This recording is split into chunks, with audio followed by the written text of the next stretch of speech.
What's up, y'all? It's your boy Chris back from Opinionated Sports, and I got a good one for you today. Today we're going to do a Day 1 NFL Draft recap.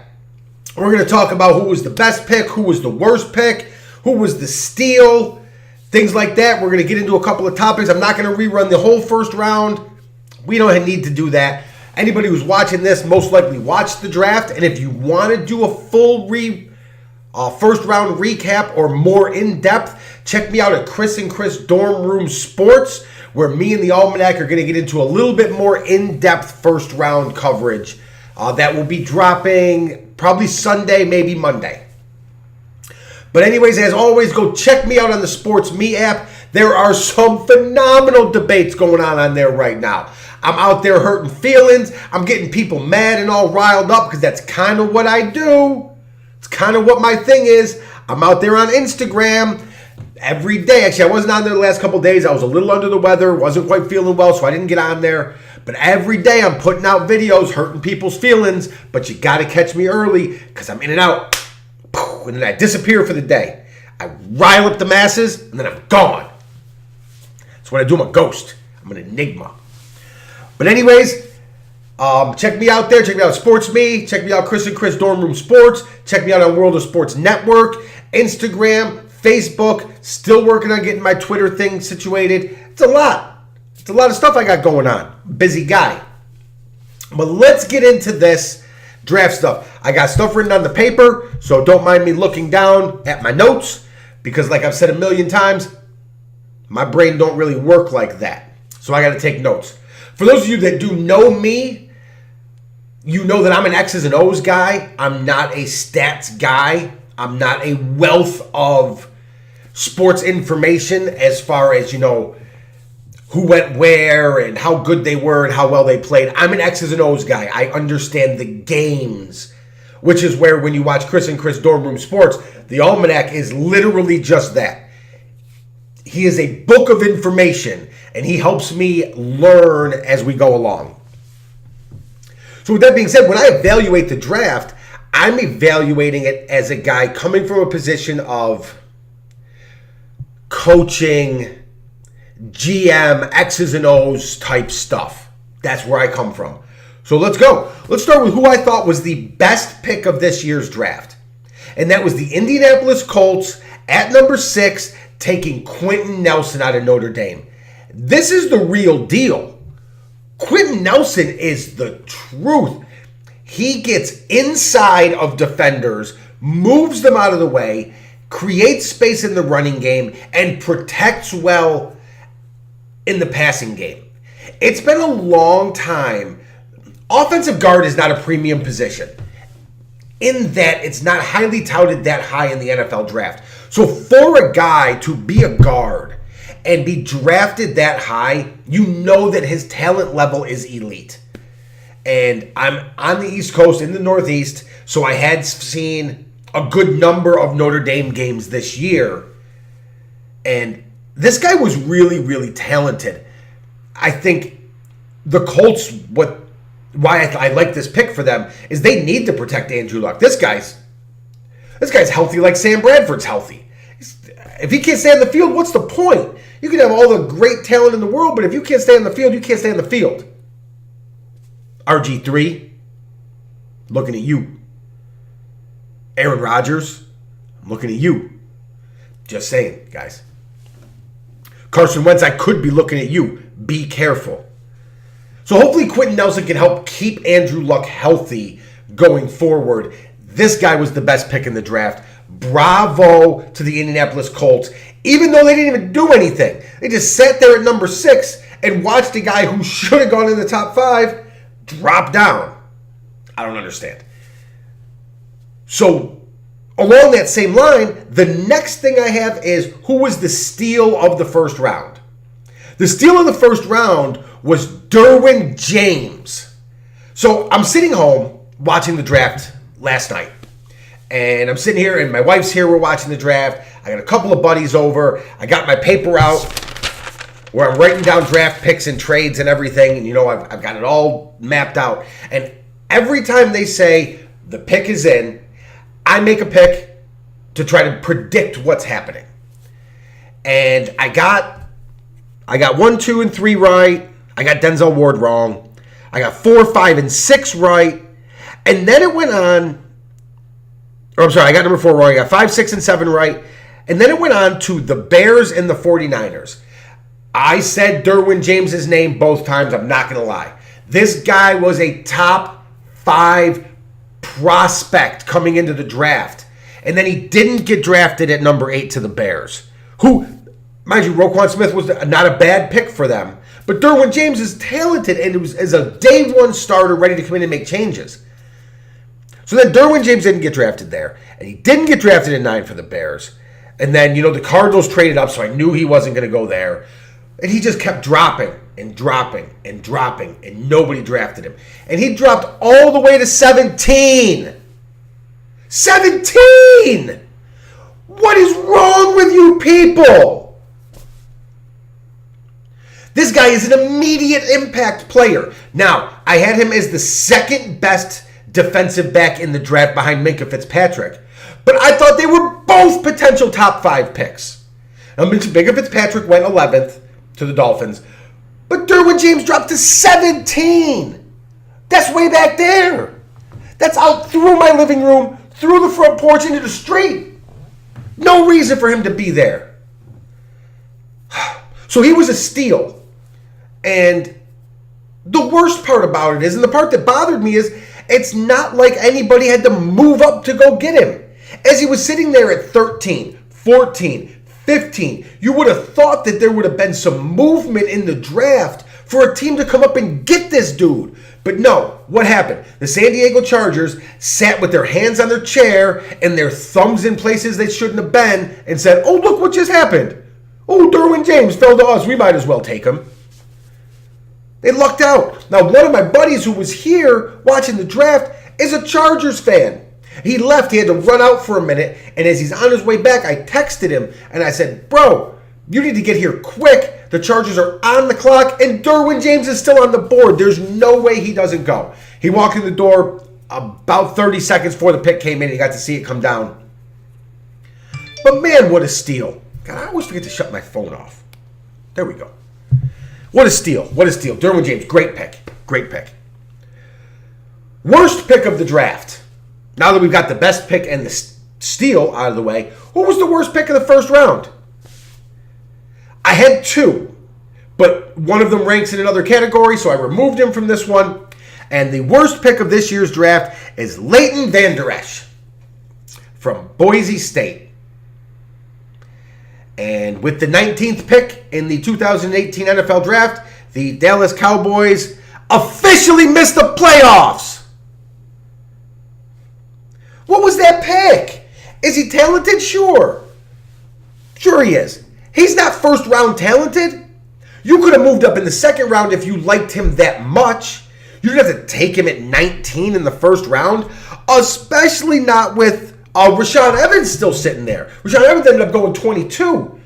You passed on Rashaan Evans to take Layton Van Dykesh, who I had to do a little research on because Boise State's out in frickin' past the Midwest. We don't see Boise State games here. So I had to do a little research on this guy. This guy is a 1-year starter and a walk-on. Now, I'm not going to hold the walk-on against him. Baker Mayfield was also a walk-on. Being a walk-on and working your way up to a starter is commendable. But he's a 1-year starter, and I don't care how good your 1 year is. I don't care. You need to show more than that before teams should be just believing that you're a superstar potential. Because this is first round NFL draft. Way to go, Cowboys. Way to really do that one up. But as an Eagles fan, I'm not unhappy with it. And quick tangent. I'm also not unhappy with Dez going to the Texans. Thanks for not staying in the NFC East. All right, I'm back. That's all. So that's the worst pick of the first round. The worst trade and pick of the first round, which this could have gone into every potential worst category in the history of the NFL draft. The worst trade and pick is the New Orleans Saints trading up to take Marcus Davenport. That's real life, folks. I was almost willing to give New Orleans a pass here because last year's draft was so awesome for them and so amazing with the talent that they brought in, so that I almost was going to give them a pass and say, you know what? Their talent evaluators are better than everybody else's, and it showed last year. But I can't. And here's why. I can't because just because you evaluate talent well, and maybe your talent evaluators are better than everybody else's, doesn't mean you have to waste draft capital to move up to take Marcus Davenport from the University of Texas, San Antonio. And do you know why Marcus Davenport got drafted where he did? And I hate this answer to the fullest because of his combine numbers. His combine numbers. He ran a 4.58. Dude, 6'6", 264. He ran a 4.58 at the combine. So he's a fast edge rusher. Do the Saints need that? Sure. But you used draft capital to move up in the first round to take a guy that probably wouldn't have gone in the first round. And even if he did go in the first round, you didn't have to move up to get him. It was a waste, a complete waste. Waste of picks that they traded away, waste of that specific pick. You couldn't tell me, obviously I got this one wrong too when I'm looking at my list. When they traded up, I looked around the room and I said, Lamar Jackson, lock it in, write it down, it's in pen. You don't trade up to take anybody but a quarterback right here. Way to go, Saints. Yes, I know you still have Drew Brees. Good for you. Drew Brees is 137 years old. Coming to the end pretty quickly. Imagine the potential future for the New Orleans Saints had they traded up and drafted Lamar Jackson. Alvin Kamara, Lamar Jackson, Michael Thomas. They drafted 3 out of their 4 picks last year were defensive players, and all 3 of them panned out. So they have young talent on the defense. They have young talent on the offense with Michael Thomas and Alvin Kamara. You could have drafted Lamar Jackson. And you wouldn't even have had to trade up to do that, apparently, although I believed that was the move because I thought he was going to go higher. He ended up going 32nd. He was, honorable mention in my steal of the draft. For this guy to go 32nd, the Ravens made a good move. They traded down and then used that to trade back up. It was a really good move by the Ravens front office, day 1 of the draft. So I'm done venting about Marcus Davenport. I apologize, Marcus Davenport and family. He's probably going to be a quality player. I'm not trying to get down on him or his ability, but he is a project pass rusher that didn't need to get traded up to go get. Done. Hallelujah. All right, so let's go back to good news. Who made the best trade? Whose trade resulted in the best pick for them? And I'm going to say it's the Buffalo Bills. And no, it's not the Josh Allen pick. I didn't think they needed to move up that far. They could have let Josh Allen go. I was surprised that Mason Rudolph didn't go in the first round. I thought that could have been a good pick for them. Or Lamar Jackson if they stayed where they were and kept their capital. But they gave the reins to, I believe his name is Pearson, the new GM. And the Bills said, go make moves. So that's what he did. And God bless him. My other buddy that was here watching the draft with me was a Bills fan, and he got mad every time they traded up. He likes to stockpile picks and talent. I am more of a proponent of stockpiling high picks and getting rid of lower picks. That's where my belief is, and apparently I'm on the same line as the new Bills GM. Maybe I should have been the new Bills GM. So they trade up to get Josh Allen, but that's not the best trade for them. They traded up again. Which, when you looked at the trade breakdown, they swapped first-round picks, and then they gave their third-round pick away and brought in a fifth. So in order to swap their first-round picks, they just moved down 2 rounds. Now they have an extra pick in the 5th round. They didn't actually lose a pick in this draft in doing it. That's a great trade to be able to move up to get a guy that you want, which obviously that they saw. And then they drafted, mine's drawing a blank right now. Tremaine Edmonds, Virginia Tech. This dude's a stud. stud. A stud. This was a great move by the Bills. You get to trade up, swap your third for a fifth, and go get Tremaine Edmonds. They're lacking in depth at the linebacker position, especially since their best linebacker just went to Cincinnati. Nobody on the team had more than, I don't know, what was it, 5 or 6 sacks last year? This guy is it. He has speed sideline to sideline. He gets through blocks. He's a great tackler, runs through ball carriers. This was a great trade up in draft. So even though I didn't think they needed to trade up to get Josh Allen, I wasn't against that move because they think that guy's got potential to be the new leader of the NFL. And if you believe that, go get him. Don't wait around for him. They went and got the guy that they wanted in Josh Allen. They went and got the guy that they wanted in Tremaine Edmonds.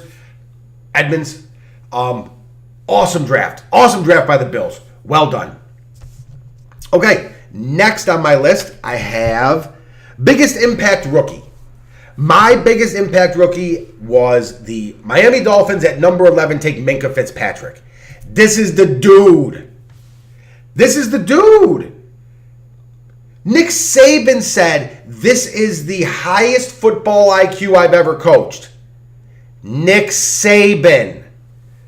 Like, that's saying something. Nick Saban is legendary. He's been doing this a long time and has coached some of the best talent to ever come through the NCAA.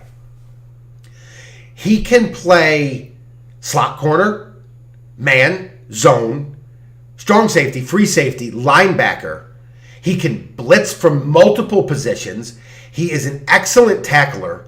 He is quick enough in space to make open field tackles. And in a pinch, can play the outside corner. He is athletic enough for that. He dropped to 11 because his combine numbers weren't high enough. He didn't put up enough reps on the 225 bench press. Say word. Really? That's what dropped him? All right. Dolphins got a steal here. This was a great pick for them. But again, all they had to do was sit around and watch all the other teams screw it up. That's all they did. They didn't move up to get them, to give Minkah Fitzpatrick. Minkah Fitzpatrick's a day one starter, will change that defense, change the mentality, change the physicality, and will be the defensive leader and captain almost instantaneously. This guy is the real deal. Go get him, Minkah. And I don't even like Alabama. I don't like Alabama at all. For those of you watching this on YouTube, don't make fun of my pink coffee cup. Real men rock pink. If you're listening on Spotify or iTunes, yeah, I got a pink coffee cup. So what? Say something. All right, next one in line. The most rumor-generating pick. I actually had to create this category after the pick was made. Anybody with me on this one? Do you know where I'm going with this? Calvin Ridley. Calvin Ridley got drafted by the Atlanta Falcons.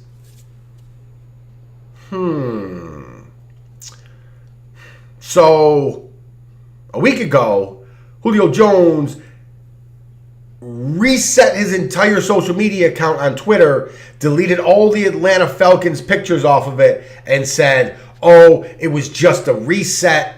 I'm, still all in on Atlanta. I'm not going anywhere. I'm not being traded. Nada. He said all that, and I believed him. I got no reason to not believe Julio Jones. He ain't got no reason to lie to me. Who am I? I'm nobody. So I believed him. Okay, Julio, I'm with you. Then they draft Calvin Ridley. It's not like the Atlanta Falcons don't have other holes to fill. Just saying. They didn't have to draft Calvin Ridley right there. So something happened in Atlanta that I need to know about? Arthur Blank, hit me up on the text line, 315-355-3699. Arthur Blank, hit me up on the text line. Let me know if there's something I need to know. Because opinionated sports, my fans want to know the truth. Julio Jones, hit me up on the text line. Calvin Ridley, tell me what you know. Everybody, Matt Ryan. Somebody shoot me a text, give me some info. Is this the end of Julio Jones in Atlanta? I don't know. But I love the rumors that started. I don't think so. I think they maybe drafted Calvin Ridley. Mohamed Sanu's getting a little old. Father Gabriel went to the Bears. I just bring that one out of the memory bank for a second. So he's gone. Yes, there was some lack of depth at receiver. So maybe it's just a move to bring in some depth at receiver. And Calvin Ridley's great. Don't get me wrong. I'm not saying it was a bad pick. For any other team, it's a good pick right there. But for the Atlanta Falcons, it's rumor generating. Sorry, deal with it. Come out and show us. So, that's what I got. I had to create the most rumor generating pick. So that's what I got. That's my NFL draft recap. That's just me going over a few topics of what I saw in day one. Day two's coming up here real soon. I'm going to try and get a quick recap out later tonight maybe, or tomorrow, about what happened in day two. But unless there's anything significant happening in day two, I may not be on. I may do a day two running backs video because, I didn't even touch on this, and I'm going to make this really quick. I expected that Saquon Barkley was going to be the only running back taken in the first round, and I was wrong again. Sonny Michel went to the Patriots. So in the last 2 years, the Patriots have lost LeGarrette Blount, who went to Philly and won a Super Bowl. Thanks, LeGarrette. And this year they lost Dion Lewis, who's left. That leaves them with James White and, I don't know, maybe a few other dudes that were bagging groceries last year. I don't know. So they go out and they draft Sonny Michel. I just was shocked because that's not really the New England Patriots style to draft a running back right there in the first round. And especially not a guy who has injury concerns. Not that he's spent time injured, but he has the same bone-on-bone knee injury that Jay Ajayi had that dropped him to the 5th round. So for Sonny Michel to go ahead of guys like Darius Geis or Chubb, his backfield partner at Georgia, guys like that, Ronald Jones, Kerryon Johnson, to see him go ahead of them considerably farther ahead, because he was a first-round pick. Some of those guys may go in the second. The rest are going to go in the third. So I will probably do a NFL draft running backs recap after all of my big running back prospects get drafted. But that's it. As always, guys, like and share this video. Smash the like button. Smash the subscribe button. Smash the share. Get it out there in your social media. Let other people come on here so they can hear Mr. Opinionated tell you why my opinion is fact, and it's a fact that your opinion is not. I'm out.